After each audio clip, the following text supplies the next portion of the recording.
New education policy जो लेकर के आई है भारत सरकार, अगर इस पॉलिसी को हम लोग देखें तो सबसे पहले इसके उद्देश्यों को समझना बहुत ज़रूरी है कि आखिर इसका पर्पज़ क्या है। एजुकेशन किसी भी देश की बुनियाद है और एक राष्ट्र कैसा होगा ये उसके एजुकेशन और उसके करिकुलम और उसकी पॉलिसी से तय होता है। लेकिन ये जो एजुकेशन पॉलिसी भारत सरकार लेकर के आई है, इसके बेस में कई सारी चीज़ें हैं, जिसमें मेन चीज़ ये है कि इस देश की एजुकेशन जो आज की तारीख में इस सरकारों की रिस्पॉन्सिबिलिटी थी, उसकी जगह अब हो ये रहा है कि उस सरकार अपनी रिस्पॉन्सिबिलिटी से भाग रही है और उसकी जगह उसे प्राइवेट हाथों में देने की कोशिश कर रही है। और यही इसके कोर में है कि एजुकेशन को आज की तारीख में भारत सरकार जो है एक कमोडिटी बना रही है, और जब कमोडिटी बना देगी तो उसके बाद जिस तरीके की सिचुएशन पैदा होंगी, जाहिर सी बात है कि जो लोग भी इसको नहीं खरीद पाएंगे, जो इसकी कैपेबिलिटीज़ इतनी नहीं होंगी कि वो एजुकेशन को परचेज कर सके, एजुकेशन इंस्टीट्यूशन से अपनी डिग्री खरीद सके, जाहिर सी बात है वो बाहर होंगे।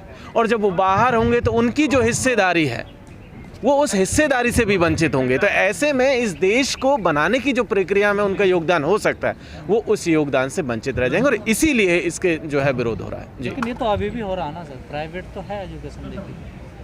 नहीं, पहली चीज़ ये समझिए कि एजुकेशन जो है कॉन्करेंट लिस्ट में था, समवर्ती सूची में था, जिसका में ये था कि स्टेट गवर्नमेंट भी पॉलिसीज़ बना सकती थी, नेशनल गवर्नमेंट भी पॉलिसीज़ बना सकती थी, उसके साथ साथ जो है ऑप्शंस होते थे। लेकिन इस दफ़ा पहली बार ये हुआ कि एक न्यू एजुकेशन पॉलिसी का ड्राफ्ट लाया गया और उस ड्राफ्ट को जो है कैबिनेट के जरिए पास करके सीधा सीधा उसको टुकड़ों में भेज दिया गया, यूनिवर्सिटीज़ के पास, स्कूलों के पास, कॉलेजेस के पास, इंस्टीट्यूशंस के पास में भेज दिया गया।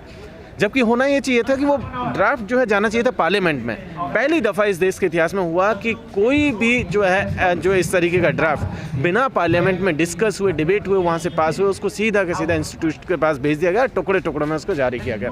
एक चीज़ ये हुआ। इससे पहले अगर हम लोग देखें तो आपको देखने को मिलेगा कि जहां एजुकेशन स्टेट की रिस्पॉन्सिबिलिटी थी, वहीं प्राइवेट प्लेयर्स के लिए भी ऑप्शंस थे। लेकिन अब होगा ये कि नई एजुकेशन पॉलिसी के बाद प्राइवेट प्लेयर्स के लिए पूरा मार्केट खोल दिया गया, स्टेट ने अपना हाथ जो है खींच लिए गए। अभी आपको लेटेस्ट एग्जांपल है, इसी हफ्ते 3 दिन पहले हरियाणा सरकार ने लगभग 153 करोड़ का जो है लोन सैंक्शन किया है स्टेट यूनिवर्सिटीज़ को, और उन्होंने कहा है कि आपकी जो फंडिंग है, जो गवर्नमेंट की जो फंडिंग थी, वो फंडिंग आपको रोक दी गई है। जाहिर सी बात है अगर यूनिवर्सिटी लोन अपनी सरकार से ले रही है तो उसको सूद समेत वापस भी करेगी। जब सूद समेत उसको वापस करना होगा तो जाहिर सी बात है उसको लाने के लिए, उसको पैसे को जनरेट करने के लिए उसे फीस बढ़ानी होगी। उसके साथ साथ उसे ऐसे कोर्सेज डिज़ाइन करने होंगे जिसकी कि मार्केट में वैल्यू हो। अब आप एक चीज़ समझिए कि मैं हिस्ट्री पढ़ाता हूँ, हिस्ट्री की तो मार्केट में कोई वैल्यू नहीं। हिस्ट्री को खरीदने वाला मुझे नहीं लगता कोई इस देश में होगा जो हिस्ट्री कोई कंपनी खोल करके बैठा और वो कहे कि जी हमें हिस्टोरियंस की ज़रूरत है, आइए हमारे यहाँ पर जो है हम आपको अच्छा पैसा देंगे और आप आकर के अपनी जो है एजुकेशन उसको सेल कीजिए, आपके जो नॉलेज उसको सेल कीजिए। वो नहीं होगा। या बहुत सारी ऐसी और सब्जेक्ट्स हैं जिनकी कोई मार्केट में जो है कोई खरीदार नहीं होगा, तो जाहिर सी बात है वो सब बंद हो जाएंगे। जब वो सब बंद हो जाएंगे तो प्रोफेशनल कोर्सेज या ये कहिए कि जो मार्केट ओरिएंटेड जो कोर्सेज हैं उस तरीके की चीज़ें लाई जाएंगी। दूसरी चीज़ आप ये समझिए कि जब एजुकेशन प्राइवेट हाथों में चली जाएगी, प्राइवेट प्लेयर्स के पास चली जाएगी, तो सोचिए कि मैं इस देश के सरकारी विश्वविद्यालय और जो गवर्नमेंट फंडेड एजुकेशन इंस्टीट्यूशन से, यूनिवर्सिटी से, उसका प्रोडक्ट हूँ। मेरी फ़ीस, मुझे याद है कि जब हम लोग बनारस हिंदू यूनिवर्सिटी में गए थे तो लगभग 2500 के आसपास थी मास्टर्स की फ़ीस। जब हम लोग अपने स्कूल के दिनों में थे लगभग 100 रुपये के नीचे पूरी फ़ीस हुआ करती थी। जाहिर सी बात है मेरे ऐसी हैसियत नहीं थी या मेरे परिवार की ऐसी हैसियत नहीं थी कि वो प्राइवेट फंडेड जो स्कूल है, जो यूनिवर्सिटीज़ है, उसमें मुझे पढ़ा पाए। दिल्ली के सराउंडिंग्स में ऐसी बहुत सारी यूनिवर्सिटीज़ हैं जहाँ ग्रेजुएशन की फ़ीस एनुअली आप देखेंगे तो 3 लाख रुपए से ज़्यादा है एनुअली फ़ीस। आप सोचिए ग्रेजुएशन करने के लिए अगर आप 8 से 10 लाख रुपए खर्च कर रहे हैं तो जाहिर सी बात है मेरे जैसे परिवारों के लोग वो पैसा नहीं खर्च कर सकते हैं। इस देश का लगभग 45% आदिवासी बिलो पॉवर्टी लाइन है, 37% के आसपास दलित बिलो पॉवर्टी लाइन है। उनके बारे में सोचिए, उनके एजुकेशन का क्या होगा? क्या वो पैसा देकर के एजुकेशन ले पाएंगे? जाहिर सी बात है नहीं ले पाएंगे। जब वो एजुकेशन नहीं ले पाएंगे तो किसके हिस्से में एजुकेशन चली जाएगी? जिसके पास पैसा है। ठीक है। और पैसे का भी अगर एक्यूमुलेशन देखेंगे तो पता चलेगा कि एक खास तबका है, एक अब अगर कास्ट की लाइन, क्योंकि सोसाइटी में हम लोग कास्ट हायरार्की देखते हैं तो उसमें भी एक देखने को मिलेगा कि अपर कास्ट है जिसके पास पैसा है, जो ले सकता है, वो उसको अफोर्ड कर सकता है, लेकिन ST SC OBC marginalize section इसको अफोर्ड ही नहीं कर पाएगा। आपने देखा होगा कि जब से ही लॉकडाउन लगा था और ऑनलाइन एजुकेशन को जब प्रमोट किया जाने लगा, आज के दिन में तो खैर ऑनलाइन एजुकेशन एक बड़ा मार्केट है, बड़े बड़े माफिया जिस बिजनेस में उतर गए हैं। जब उन्होंने कहा कि भाई आप ऑनलाइन लीजिए, तो हमने देखा कि ऐसे बहुत सारे बच्चे थे जो ऑनलाइन एजुकेशन नहीं ले पाए। उनके पास मोबाइल ख़रीदने का पैसा नहीं था, उनके पास डिवाइसेस लेने के पैसे नहीं थे, उनके पास इंटरनेट का एक्सेस नहीं था, उनके पास प्रॉपर बिजली की फैसिलिटीज़ नहीं थी, और भी बहुत सारी चीज़ें नहीं थी जिसकी वजह से वो एजुकेशन ले पाते, वो नहीं ले। और उसका नतीजा ये निकला कि वो सारे लोग सिस्टम से बाहर हो गए।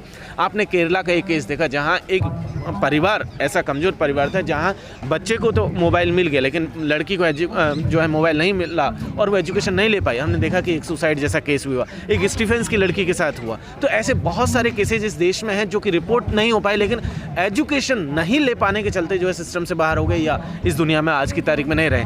अब अगर पूरा का पूरा एजुकेशन को कमर्शियलाइज कर दिया जाएगा, उसको एजुकेशन को एक मार्केट प्रोडक्ट बना दिया जाएगा, जाहिर सी बात है कि बड़ा तबका आदिवासियों का, दलितों का, पिछड़ों का जो है इस एजुकेशन से बाहर हो जाएगा। आप सोचिए कि आज की तारीख में नेतरहाट के लगभग 245 गांवों के आदिवासी जो है आज की तारीख में अपनी जंगल ज़मीन को बचाने के लिए लड़ रहे हैं। क्या उनके बच्चे प्राइवेट स्कूलों में जाकर के पढ़ पाएंगे, जो अपने घरों को बचाने के लिए, अपने अस्तित्व को बचाने के लिए लड़ रहे हैं? जाहिर सी बात है नहीं ले पाएंगे।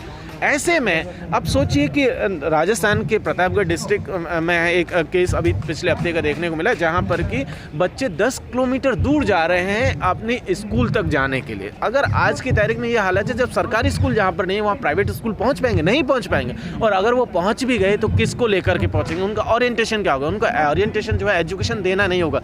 जाहिर सी बात है उनका ओरिएंटेशन होगा कि कैसे वो अपने बिजनेस को आगे बढ़ा सकते हैं, कैसे मुनाफे को कमा सकते हैं। और इसीलिए पूरे के पूरे हायर एजुकेशन, ये जो एजुकेशन में जो कमर्शियलाइजेशन है या जो न्यू इकोनॉमिक पॉलिसीज जो कमर्शियलाइजेशन को जिस तरीके से प्रमोट करे, उसका विरोध किया जा रहा है। आरक्षण का क्या इसमें रोल रहेगा? देखिए, आरक्षण क्योंकि एक प्रोविजन है, कॉन्स्टिट्यूशनल प्रोविजन है, वो तो उसमें रहेगा, लेकिन उसको दूसरे तरीके से रिलीवेंट बना दिया जाएगा। आपको याद होगा कि 8 से 10-12 साल पहले और 15 साल पहले प्राइमरी स्कूलों को ख़त्म किया गया। सबसे पहले उसमें रिक्रूटमेंट्स बंद की गई, उनके एजुकेशन स्टैंडर्ड को जो है लो ग्रेड किया गया। धीरे धीरे हुआ कि लोग जो है प्राइवेट स्कूलों की तरफ मूव कर गए और प्राइवेट जो सरकारी स्कूल थे वो धीरे धीरे बंद हो गए। यही अब होगा ये कि हायर एजुकेशन के बड़े इंस्टीट्यूशंस के साथ होगा, वहाँ जहाँ अब या तो वो एजुकेशन इंस्टीट्यूशन अपने आप को फंड जनरेट करने की मशीन में तब्दील कर लेंगे, और अगर वो फंड जनरेट नहीं कर पाते हैं तो जाहिर सी बात है वो मर्जर, क्लोजर, टेक ओवर की जो पॉलिसी उसके तहत मर्ज हो जाएगी। बनाएंगे शिक्षा बेहतर बनाने का जिम्मा मैं बताऊँ आपको, इसी बजट सत्र में फरवरी मार्च के महीने में जब गुजरात असेंबली का बजट सत्र चल रहा था तो वहाँ पर एक बिल आया था जिसमें कि अडानी को अपनी एक यूनिवर्सिटी इस्टेब्लिश करनी है, उसको लेकर के वो बिल था। और पिछले साल आपको याद होगा कि अंबानी ने एक जियो यूनिवर्सिटी भी खोली थी, उसका भी जो है उसको इंस्टीट्यूट ऑफ एमिनेंस का तमगा जो है दिया गया था। बड़ा विवाद हुआ था उसको। तो वो इंस्टीट्यूट ऑफ एमिनेंस का जो उसको टैग दिया गया है, ये देश के उन विश्वविद्यालयों को या उन संस्थानों को दिया जाता है जिन्होंने कि एकेडमिक्स के फील्ड में बहुत बड़ा अच्छा काम किया है, जिन्होंने कोई मेरिटोरियस वर्क किया हो। लेकिन अडानी का या अंबानी का इंस्टीट्यूट तो अभी तैयार भी नहीं हुआ था, तब भी उसको दे दिया गया।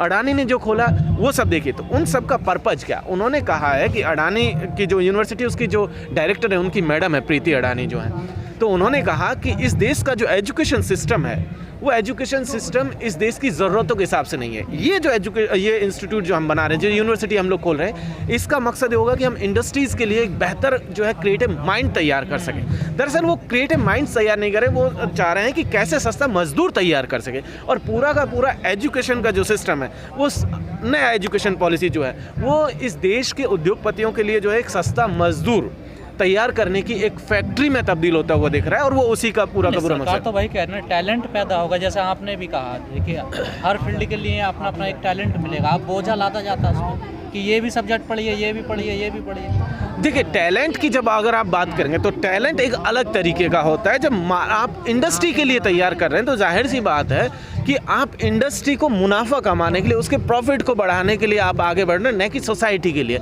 एजुकेशन का पूरा जो मकसद था वो था कि इस देश को कैसे बनाया जाए, इस देश के निर्माण में जो लोगों की हिस्सेदारी है उसको कैसे निभाया जाए। अब एजुकेशन की अगर भूमिका ये हो जाती है कि इंडस्ट्री के लिए कैसे प्रॉफिट कमाया जा सकता है या इंडस्ट्री के लिए सस्ता मजदूर कैसे बनाया जा सकता है, दो डिफरेंट चीज़ें हैं। अब इसको आप टैलेंट के नाम पर, मेरिट के नाम पर इसको ढक नहीं सकते हैं। आपका पूरा का पूरा मोटिव है, और मोटिव ये है कि इंडस्ट्री को मजबूत करना है, इंडस्ट्री के लिए सस्ता मजदूर तैयार करना है। जहाँ एजुकेशन का मकसद देश का निर्माण करना था, वो नहीं रह गया। तो क्या इसका मतलब ये है जो दबे कुचला समाज है उसको दूर करना शिक्षा से? बिल्कुल है, बिल्कुल है।